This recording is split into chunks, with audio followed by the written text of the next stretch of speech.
22 players here tonight, and it all comes down. 22 players here tonight, and it all comes down to these final two. Craig Davenport on the left versus John Patterson on the right. Craig is playing his metal deck. We saw him on stream round one. Had a close tie against Alec, and has won out since to earn a spot at this final table in round 5. John Patterson is the only undefeated player with a perfect 4-0 record in the house right now. Of 22 players, these two are competing for a badge on the newly reset GLC badge board here at Full Grip Games. John is playing a Psychic deck. I think he's playing a Psychic Spread deck. And Craig is playing his Metal deck. So I think that Craig should probably have the advantage in this matchup, as he's playing a lot of tanky cards that can heal. But we'll have to see. John is playing first. Round 5 is underway. And it looks like maybe John is not playing a spread deck. No, this is just a more straightforward Malamar Xatu build of Psychic. You can tell by some of the inclusions we're seeing as John flips through his opening search with Battle Compressor. Battle Compressor going to allow John to discard 3 cards from his deck. And I imagine, since he's going first, if he doesn't have a way to get that Battle VIP pass into hand, that will be one of the cards that gets compressed, I have to imagine. Yep, Battle VIP pass, certainly an easy choice. You could also send a Psychic Energy to the discard pile so that Malamar can use Psychic Recharge to charge it later. It's kind of like a weird situation because you don't necessarily want to put too many Psychic Energy in the discard pile early, because you play Xatu as well, and Xatu feeds off energy being in the hand, not in the discard pile. Usually you would take this opportunity with Battle Compressor, I'm sure, to discard Giratina from your deck. John choosing not to Battle Compress Battle VIP Pass. Okay, John wants to hit the Battle VIP Pass off the Mew. Okay, I think if I'm John, I actually prefer to see Mew use the Mysterious Tail ability first, because, like, I get it, right? You want to leave the Battle Compressor in the deck just in case you hit it. Oh my god, and he hits it. Okay, all right, he's goated. Okay, I think if I'm John Patterson, I just use Mysterious Tail first, see if I hit the Battle Compressor, and then if not, I'll Battle Compressor and discard the Battle VIP Pass, right? But, you know, when you're goated, you're goated. John Patterson just ripping the Battle VIP Pass off of the Mew, especially since he only thinned 1 card off the bat. You know, you only thinned 1 card out of a full deck to increase your odds of hitting the Battle VIP Pass off the Mysterious Tail. But when you're goated, you're goated. So John has got that 4-0 energy just flowing through his veins right now. And he'll pass. Both Craig and John opening very strong starters, as we see that Craig has got his own way to look at the top few cards of the deck. The Stellar Wish Jirachi there. Stellar Wish Jirachi only looks at the top 5 cards, while Mew looks at the top 6. However, Jirachi can select trainer cards off the top of the deck, which Mew can only get item cards. So notably, Jirachi can go get supporter cards. But Jirachi does put itself to sleep. So there's that as well. But Craig does play a skateboard to maneuver the Jirachi in and out of the active spot, even if it is asleep. Craig going to take a quick scan of the deck with Evolution Incense and see what he has access to. This should be just a really good match, honestly. Both players opening some great starters. And I'm stoked to see how this one plays out. Evolution Incense gets Bronzong, and we've got the Bronzor with the Evolutionary Advantage ability, which allows Bronzor to evolve straight into Bronzong on the first turn of the game, since Craig is going second. So a very strong start there, and I think that Craig was able to rip a Ball Guy there off of the Stellar Wish. So Ball Guy could be a really strong way to get the game going. We see that that is the card that Craig decides to go for, and is going to play Ball Guy on the first turn of the game, going second, allowing him to search his deck for 3 cards with Ball in the name. I feel like Ball Guy is kind of your quintessential Gym Leader Challenge card. A silly card that was not even remotely playable in standard format while it was legal, but a card that actually sees a lot of play in Gym Leader Challenge. And one of the reasons that Ball Guy sees so much play in Gym Leader Challenge is that it's a singleton format. So you can only play one of each card, except for basic energy, in your deck, and Ball Guy searches your deck for 3 different balls. And one of the things that keeps Ball Guy so relevant in the format is that it allows you to search for basic Pokemon on the first turn of the game if you want to, but it also allows you to go get balls that search out evolution Pokemon later in the game. So it's a flexible early supporter to assist with setup, but it's also not terrible in the mid to late game as well, as you can search out more evolution style Pokemon. And as Pokemon continues to print more and more balls over the years, Ball Guy is just that kind of supporter that gets stronger and stronger, right? Like, I think recently, Hisuian Heavy Ball, one of the strongest ball cards ever printed, allowing you to fish a basic Pokemon out of your prize cards.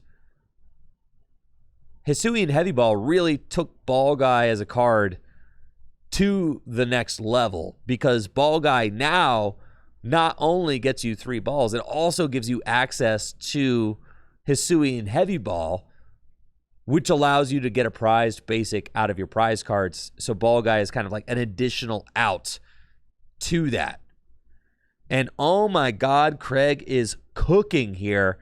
Turn 1 Bronzong because of Evolutionary Advantage, and then also Ultra Ball to discard 2 Metal Energy. And he is going to be able to get a turn 1 Metal Lynx to start accelerating extra Metal Energy into play on the very first turn of the game. Just absolutely crazy to see how much this Metal deck is popping off. And with John hitting the Battle VIP pass off of the Mysterious Tail to open the game too, just absolute insanity. This final match is certainly starting with some fireworks. Craig's got the Metal Energy from hand too. Can use Metal Lynx. Get an extra energy onto Duraludon. And notice that Craig is also powering up Duraludon. And I think that's a really heads-up play from Craig, because Arcaludon has 180 hit points, and we see that John is leading with Iron Boulder, and Iron Boulder does 170 damage with its adjusted horn attack. So Arcaludon just barely survives an adjusted horn while taking the KO with Iron Blaster on the Iron Boulder. So a really interesting setup here from both players. I like Craig's decision to go ahead with the Arcaludon, but we'll see how strong his hand is from here.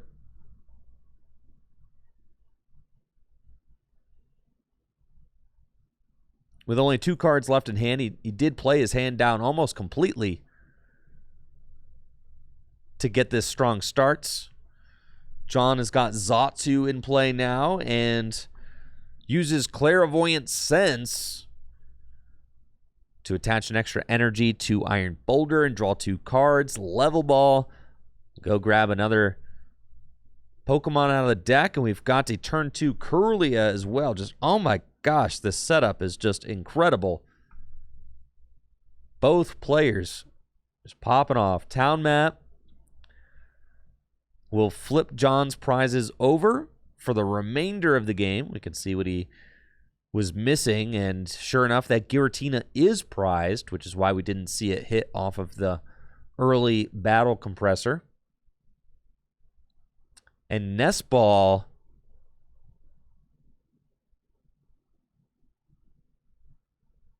can go get another basic Pokemon out of the deck, put it onto the bench.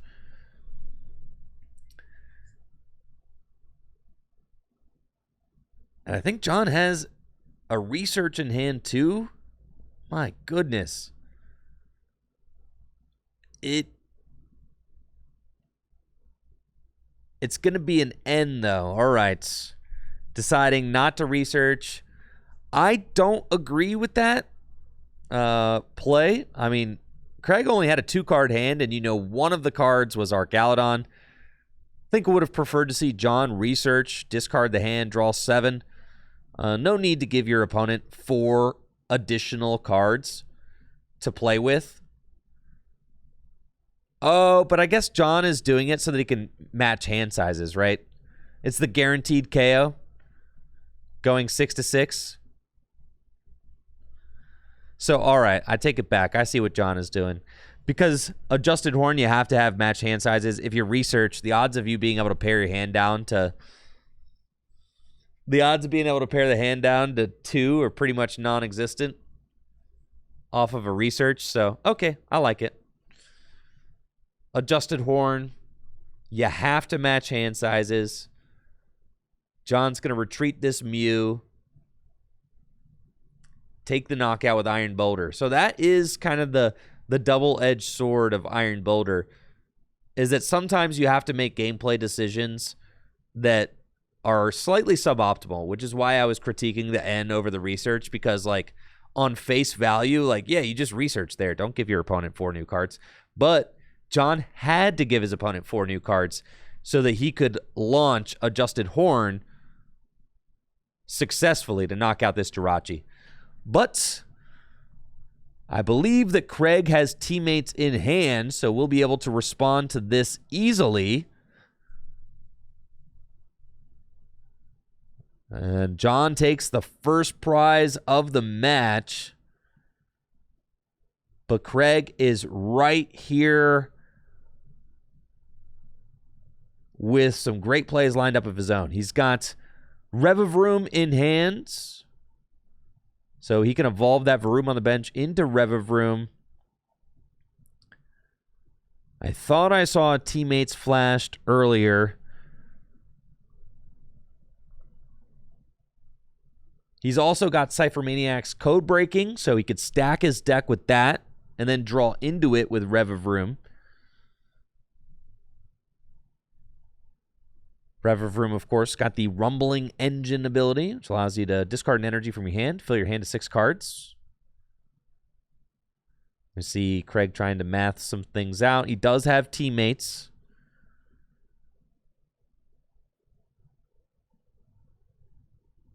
So honestly, teammates seems really good. I mean, you kind of are trying to think, like, is this the optimal time to play Cypher Maniac's Code Breaking?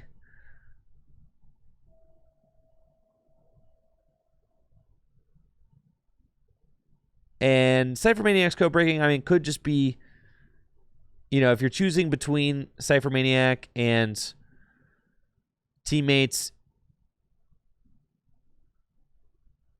if you have the opportunity to play Cypher Maniac, you probably just should. Because it's a lot harder to play than teammates. So I agree with Craig, kind of like, doing maybe a little bit of awkward stuff to try and make the Cypher play. I think that makes sense.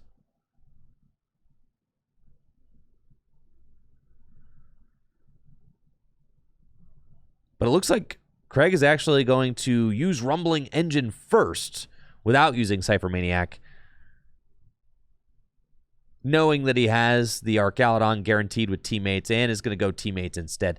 So I think here, like, that could have been a fine opportunity to use Cypher Maniac. I mean, you're really splitting hairs, right? You've got both Cypher Maniac and teammates are going to allow you to get the knockout.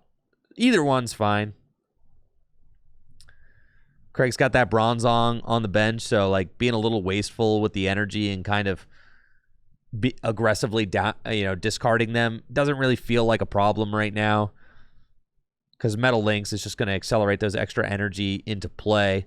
I expect Craig to get a Metal Lynx and accelerate an extra energy to probably Zamazenta would be my guess. Though I don't think that there's... Zamazenta or Q-Font. Either of those would be good choices, I think.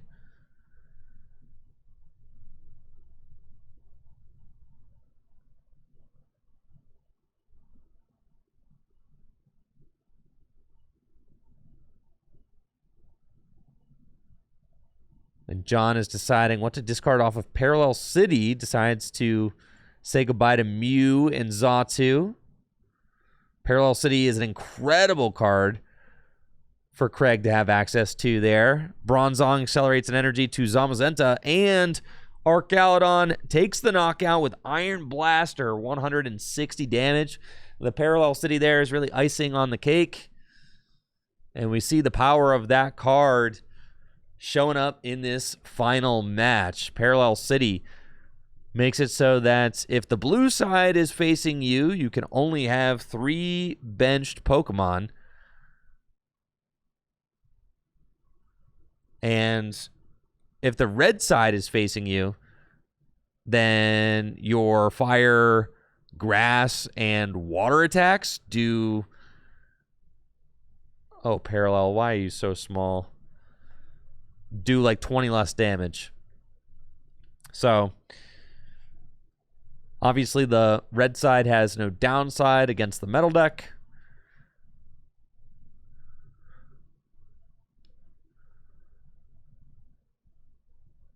And we'll see if John is able to cook up a way to deal with this Archaludon. Archaludon has got 180 hit points.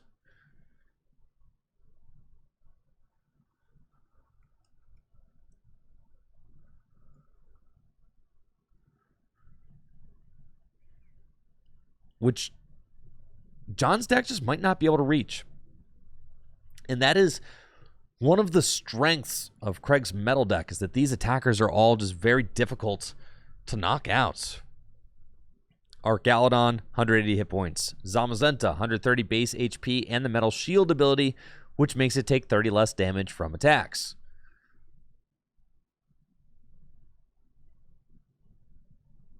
John finds escape rope off of Trainer's Mail and could push around this Archaludon to take a knockout with Mimikyu, and I see it. Like, that makes sense for sure. But you are kind of ignoring the Archaludon in that way. It allows John to keep up in the prize trade, but it doesn't deal with Craig's attackers. And every time you ignore Craig's attackers, you kind of just, it's like, it feels bad, right? Because you're not really addressing the issue in the game. And the issue in this game is that Craig's Archaludon has 180 hit points, and I'm not sure that John's got an easy way to deal with that. Sometimes Psychic decks will run Latios, which can just do 180 damage for 3, but you have to discard all energy attached to it.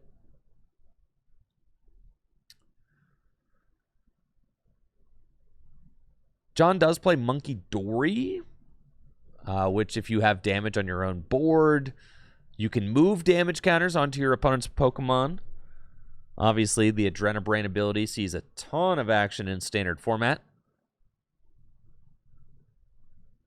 But it's also playable in Gym Leader Challenge, especially when you combine that with Giratina's Shadow Impact attack, which puts 4 damage counters on one of your Pokemon.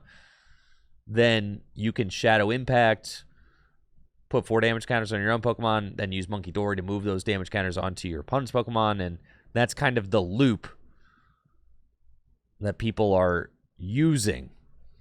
All right, John is actually going to use Guzma to bring up Bronzong and nix that energy recursion that Craig is taking advantage of with Bronzong's Metal Links, and John will take the lead again, going to 4 prizes using Copycat to copy Archaludon's Iron Blaster for 160 damage. And Craig no longer has Bronzong. I don't really expect him to build the Bronzong back up. He still has Beldum in play. Beldum can evolve into Metang, and Metang has got the Metal Maker ability, so if Craig can recover some of those metal energy that are in his discard pile now,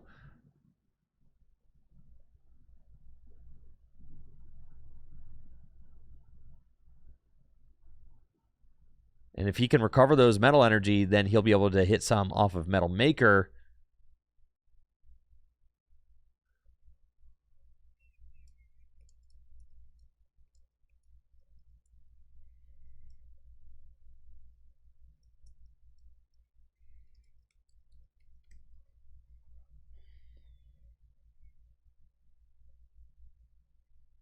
And Craig is going to use Versus Seeker for teammates.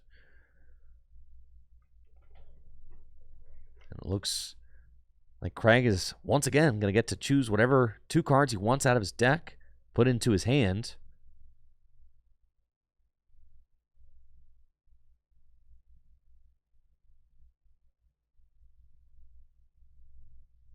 And it looks like he is favoring that Metang.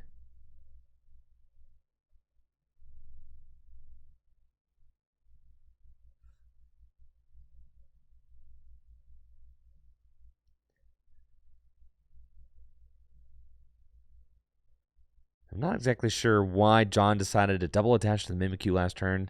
He could have used the Copycat for just a single energy with Dimension Valley, and now that Dimension Valley is countered, so I do think I would have liked to see John reallocate a different energy somewhere else. Maybe drop the Darkness onto Giratina or to Curlia.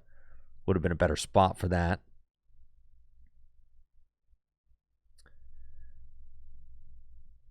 And now Metang is online, the Metal Maker ability.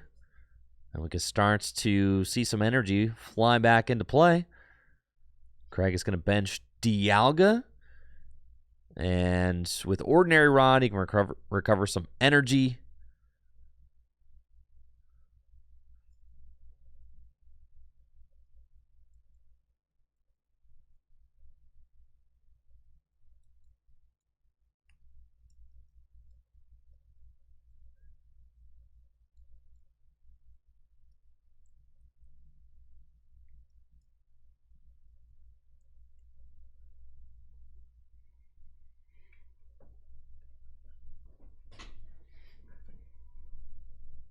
And with a whiff off of Metal Maker, Craig will just retreat into Archaludon Iron Blaster. Tie this game up at 4-4 prizes. John has got Crispin in hand, and we'll see if John ends up getting punished this turn for not allocating that second energy somewhere else. Kind of a missed opportunity there with a Dimension Valley. Dimension Valley makes it so that your Psychic Pokemon's attacks cost 1 colorless energy less. This is, again, one of the strongest stadiums in Gym Leader Challenge formats. And that would allow Mimikyu to swing with its Copycat attack for just a single energy.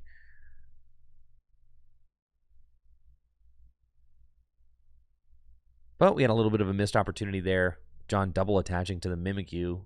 Well, not double attaching, but using Psychic Recharge and attaching from hand.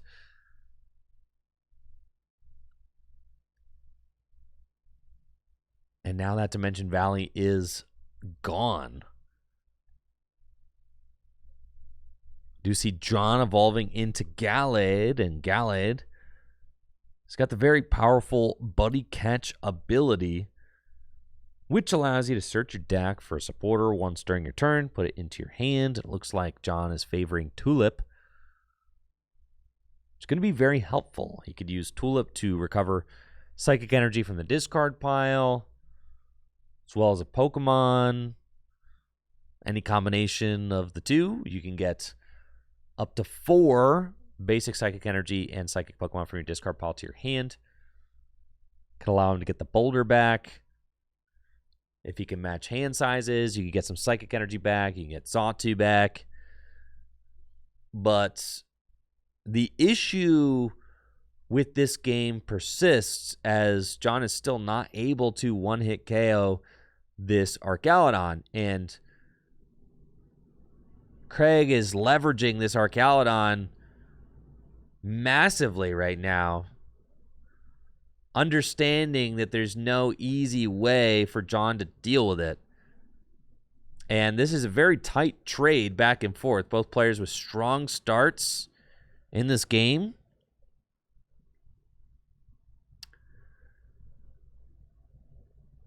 Xatu is going to use Clairvoyant Sense, Accelerated Energy, draw 2. John finds another Darkness Energy, Muscle Band. Oh, John does have Muscle Band. Muscle Band increases the damage done by an attack by 20. So Muscle Band is the difference maker here and will allow Iron Boulder to take a knockout on this Archaludon.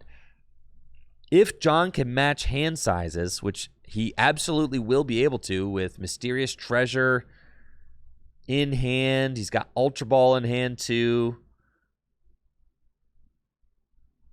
So Adjusted Horn, I don't like this play. If John can match hand sizes, he should absolutely just deal with the Archaludon. He's got a Muscle Band. Let's see, 1, 2, 3, 4, 5. He's got the Muscle Band in hand, but if, yeah, and then 1, 2, 3. Yeah, this just seems like a really missed opportunity. It feels like, right? Because if you go, he's got 5 here. I guess, was there no way to match hand sizes while only playing the Muscle Band? I suppose not, right? There is. So long as you have a Psychic Pokemon in hand, you could Mysterious Treasure away the rope and go get a Psychic Pokemon out of the deck, right?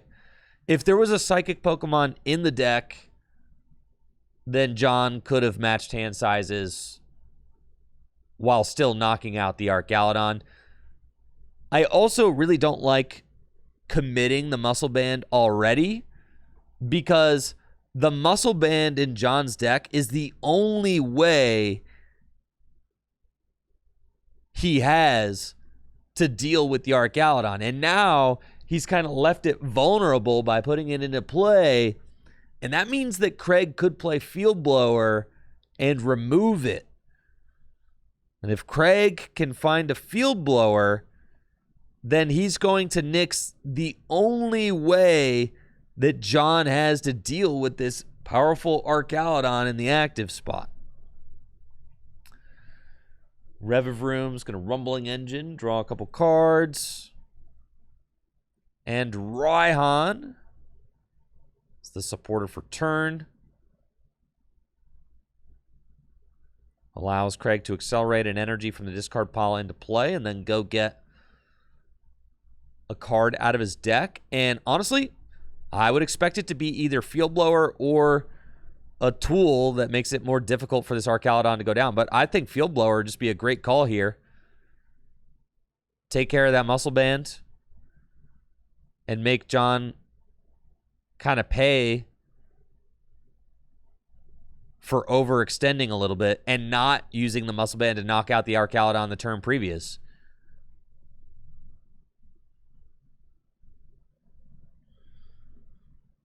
I think this is fine. Getting the metal goggles, right?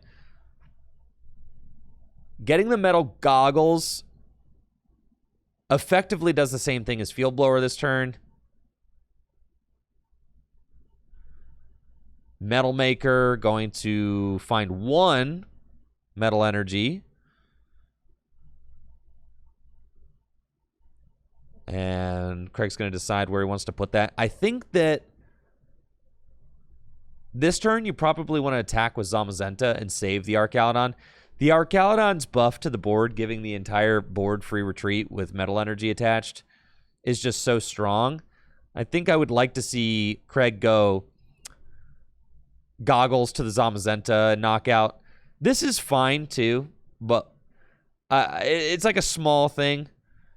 Archaludon with the goggles has an effective 210 hit points. Pretty much impossible to knock out unless John goes Field Blower. Okay, well, actually, you know, now that we're like looking at the way that John's hand actually looks,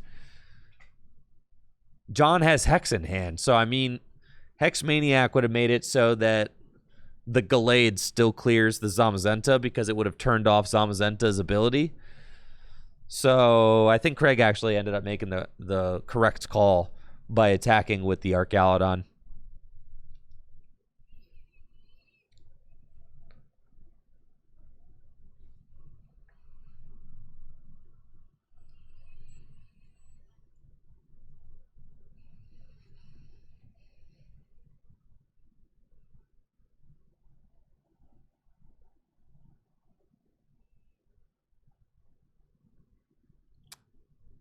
John does have Field Blower and is going to be able to knock out this Archaludon. See a question over on Twitch. Can the Archaludon attack back-to-back turns? It actually can use Iron Blaster because John played Escape Rope last turn to push it to the bench. And when Pokemon move to the bench, all effects of attacks get removed, including self-imposed effects. So yes, the Archaludon can attack back-to-back turns since it was benched. It's a good question, though. Comes up quite a bit. And now, John going unpunished yet again. And has got Gallade to take the KO with Swirling Slice. I think that was a misplay from Craig. If Craig has access to Field Blower in the deck and chose not to use Field Blower to remove that Muscle Band, then I think that was a misplay from Craig. Because now Swirling Slice did 180 damage. John laid the Muscle Band down a turn earlier, gave him an opportunity to remove it, and Craig did not.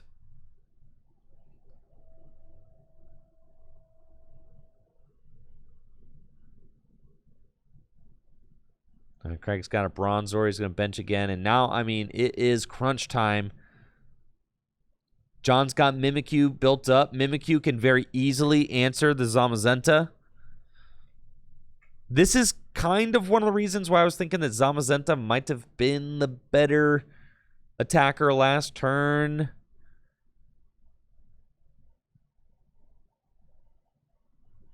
Getting rid of the Gallade is certainly very good. But it's going to be up to Craig to try and figure out a way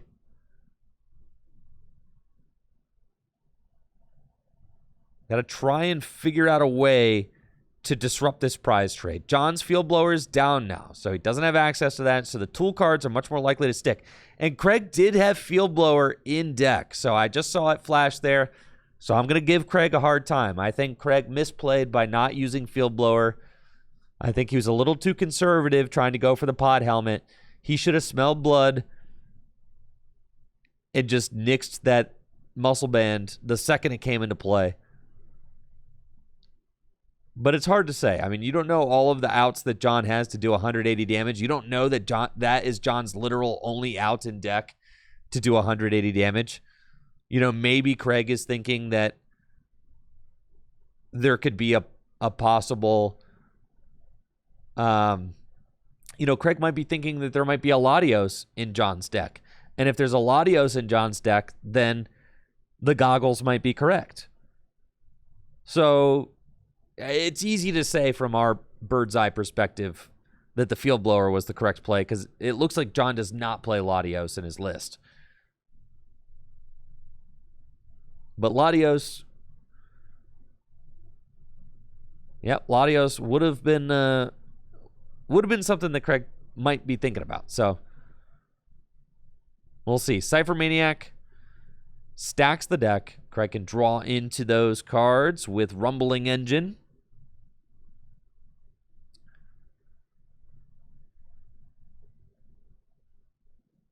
And Superon going to chuck a few energy back into the deck, which now Matang can potentially hit off Metal Maker. I think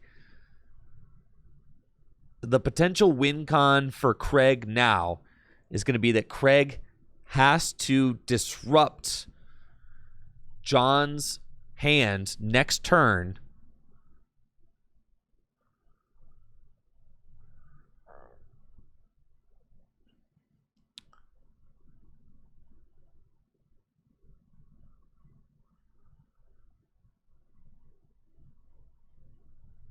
while sweeping with like this Dialga that has a pot helmet on it.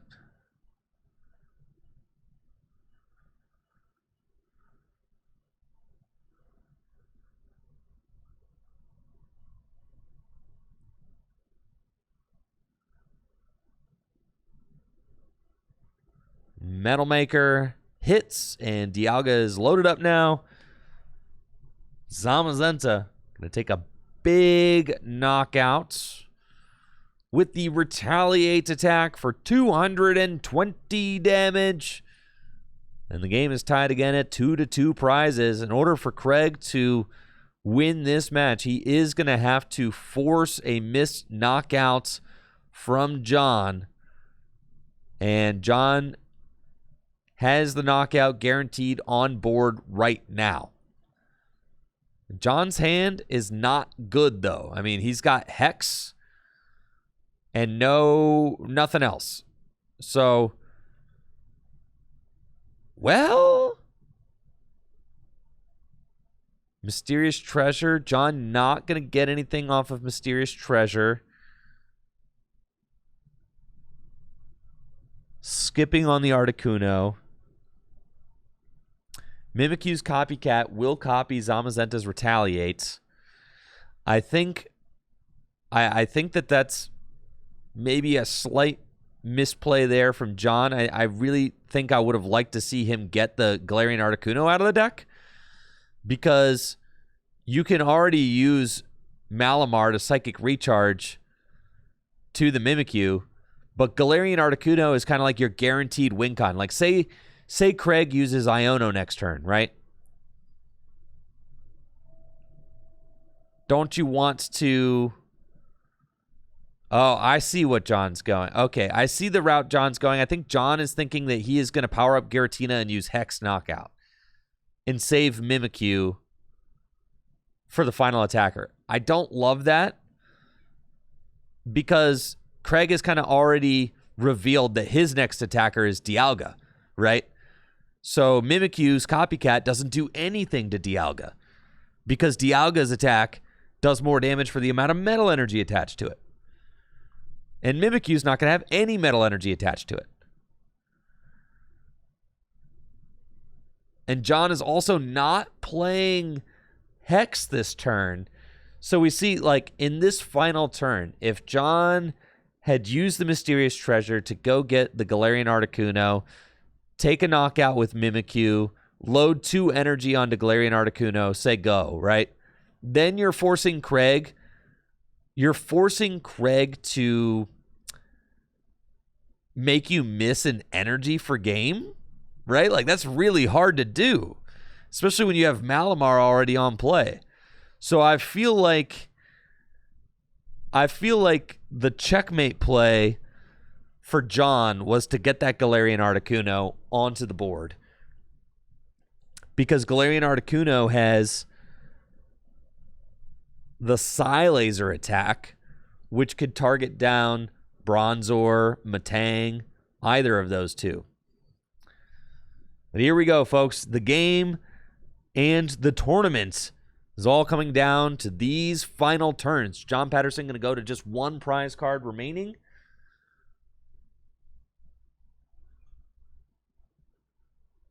Using copycats to copy Retaliate.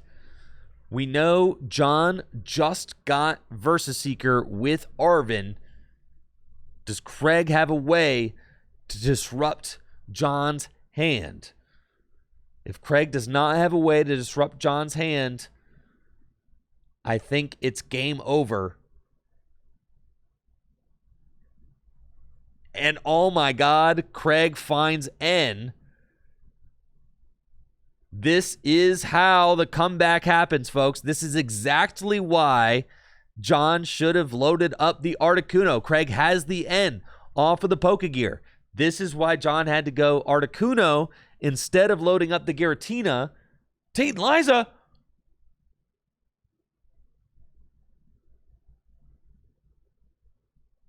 Huh? What? Is there an Iono in this hand? There's got to be. Does he already have the Iono? He's got to already have the Iono. I understand Iono is correct because you put the Versus Seeker to the bottom of the deck. So, like, it's got to already be an Iono in the hand. That's got to be it, right?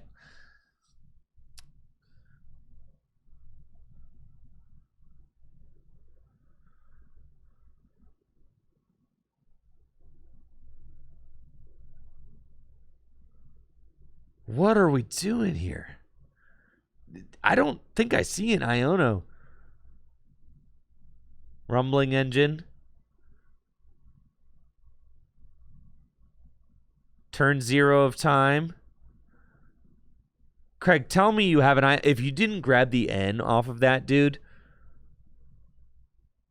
If you didn't grab the N and you don't have a hand disruption, I'm gonna freak out, man.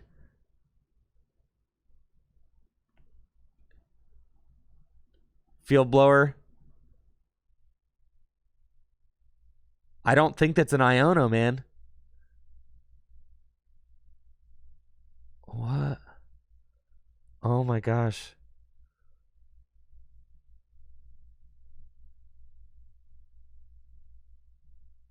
It is an Iono. All right. It's an Iono, folks. It's an Iono. Oh, it's an Iono. Oh, thank God. All right. It's an Iono.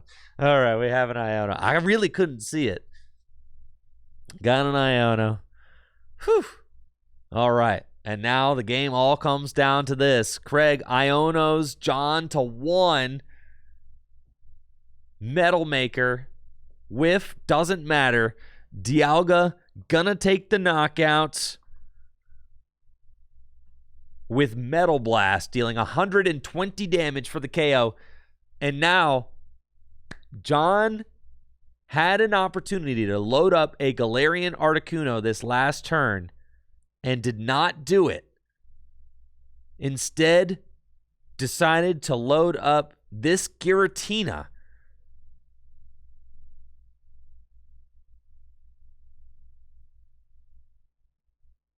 And Giratina cannot take a knockout on Dialga. And with Birdkeeper, if John had put those energy onto Galarian Articuno, he would win with a Birdkeeper top deck because he could use Psychic Recharge, Birdkeeper, Galarian Articuno for game. So this is, oh my gosh, just such a close game. But I think John's misfire here and deciding to go Giratina instead of Galarian Articuno is going to lose him the game, and his perfect 4-0 start will come to an end at the hand of Craig's deck. There's nothing that this Giratina can do unless John has a second tool removal card in his deck, which I don't believe he has.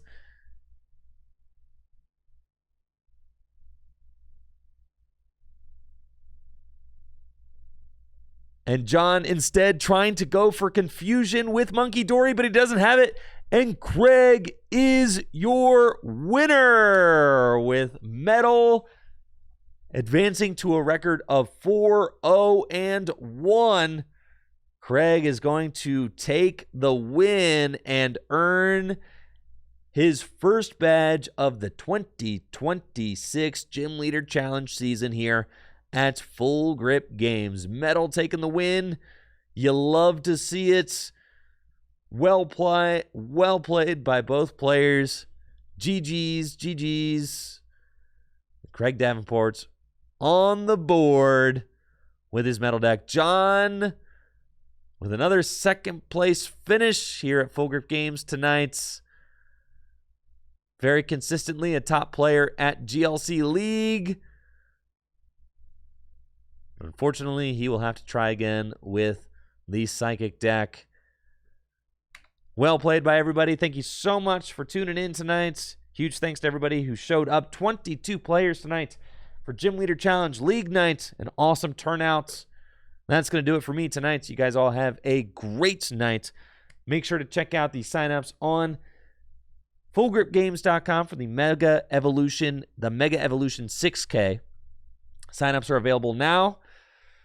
We've got a Mega Evolution 3K for standard format and a Mega Evolution 3K for Gym Leader Challenge format happening the release weekend of Mega Evolution here at Full Grip Games. Should be a ton of fun.